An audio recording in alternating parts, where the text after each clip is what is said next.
Warning, some viewers may find the following video disturbing. Your viewer discretion is advised. A King County family is mourning the loss of their 18-year-old after she was found unresponsive at the Skyway apartment complex in Skyway, Washington. Deputies discovered the 18-year-old along with her 16-year-old sister and 14-year-old boy. Let's get into the news video. Two more are fighting for their lives. We've been trying to figure out exactly what happened. It did happen off of MLK Junior Way South at the Cambridge Park Villas, and KIRO 7 Samantha Lomibao arrived at the scene about an hour ago. Details were scarce when you got there. What else have you been able to learn, Sammy?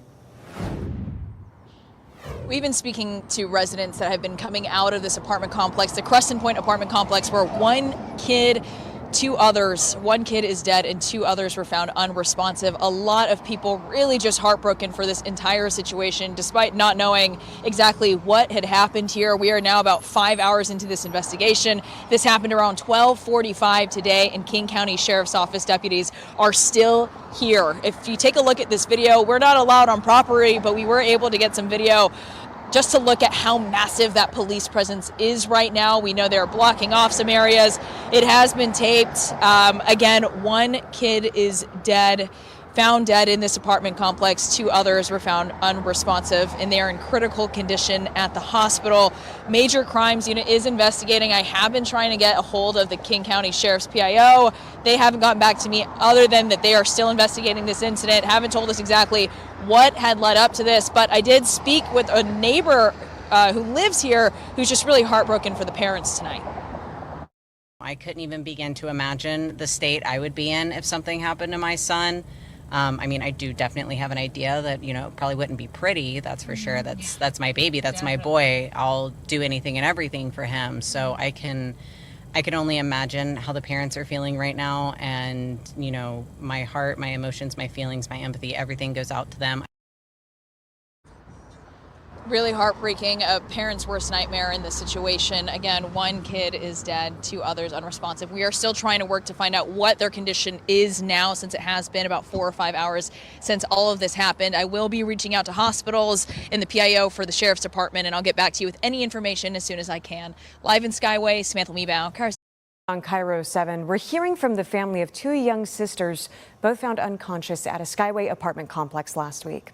Sadly, an 18-year-old woman died, and her 16-year-old sister was hospitalized after a suspected overdose. KIRO 7 Samantha Lomibao spoke to their cousin. Samantha, a lot of heavy emotions tonight. How are they feeling? Well, we've had the opportunity to speak to both families that have been affected by all of this. The 14-year-old boy, he's still here at Seattle Children's recovering. The 16-year-old, well, the family is grateful to say that she is out of the hospital, but right now they're mourning the loss of her older sister, 18-year-old Karma Cummins. They were my first cousins, but they were like my sisters, my daughters. Liajanique Petrie grew up close with 18-year-old Karma Cummins and her 16-year-old sister. It's been a really tough week, finding out they were two of three teens found unresponsive at the Creston Point Apartments. I was heartbroken. I dropped to the ground because I spoke to Karma that same morning. So it was like unreal, and it was like, she was just here. Sadly, Cummins died at the scene. Petrie tells me she was just a month away from turning 19 and that she was a loving mother to her 2-year-old daughter. I'm just really heartbroken for her because I know that she's going to grow without her mom. And that's just really hard. I'm going to miss everything about her. So everything. There's nothing I can't miss. Her 16-year-old sister was hospitalized, but she's doing okay now. But the third victim, 14-year-old Bunja, is still recovering in the hospital. He's a very sweet boy. He loves basketball, football.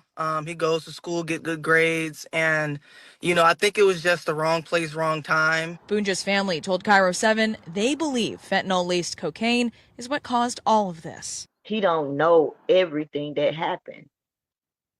He don't even remember. My baby don't have no memory. Both families are hurting from the impacts of overdose, but they want people to know drugs do not define these teens. It's really unfortunate that someone will even offer it to him. let alone sell it to them. A lot of kids will find it whether you teach them it or not. It's just about what you can also teach your kids too, or having guidance or mentors or just little things like that. And both of these families want people to learn from this. They want people to talk to their kids about the dangers of drugs so this doesn't happen again. Now, if you'd like to help both of these families that were impacted, you can find a link to both of those GoFundMes on our website, KIRO7.com. My sincere condolences to the family. Unfortunately, when we have to report bad news, there's always going to be those hard questions from the outsiders that are looking in. As I said earlier, weed is not the only drug of choice amongst our teenagers. I have 2 teenagers as well, and I highly recommend, I've been saying this for quite some time, I highly recommend parents of teenagers to watch season 1 of Euphoria. I feel like it just helps you understand this generation today and what's going on with these children. Some of the choices that they're making, it doesn't have anything to do with their upbringing or how you're raising them. It can have everything to do with how they're coping with certain things that are happening around them and to them. Euphoria is definitely an experience. And remember, it's a pleasure, it's excitement, an intense feeling of well-being and happiness. Um, these kids and teenagers are using drugs and alcohol, unfortunately, to cope, and they're running and they're escaping their reality via their home. Like I said, their personal life amongst their peers, and or there is mental health crisis going on in some of our communities, and it's left undiagnosed because some put a mask on once they're home with their loved ones. So I don't have anything to say other than that because I don't want to be disrespectful to the family. Let me know what you think down in the comments below. Make sure you like, comment, share, and subscribe. It helps us get into the algorithm. And that's all I have for this story. I'm heartbroken for her peers, her family, especially the number one concern I have is she was a young mother. So now the baby has to grow up without her mom. And again, we do not have the answers. We were not there. We don't know what was going on. That poor 14-year-old boy in the hospital, connected to tubes, recovering. This is a lot. This is a lot. Please, let's discuss down in the comments, if you don't mind.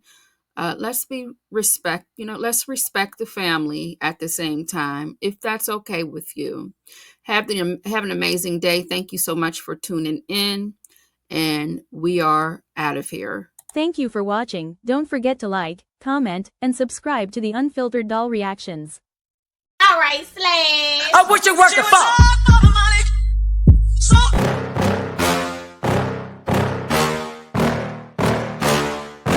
Yeah. Please tell me that I can't, that I won't, that I fail, that I'll never make it out, yeah.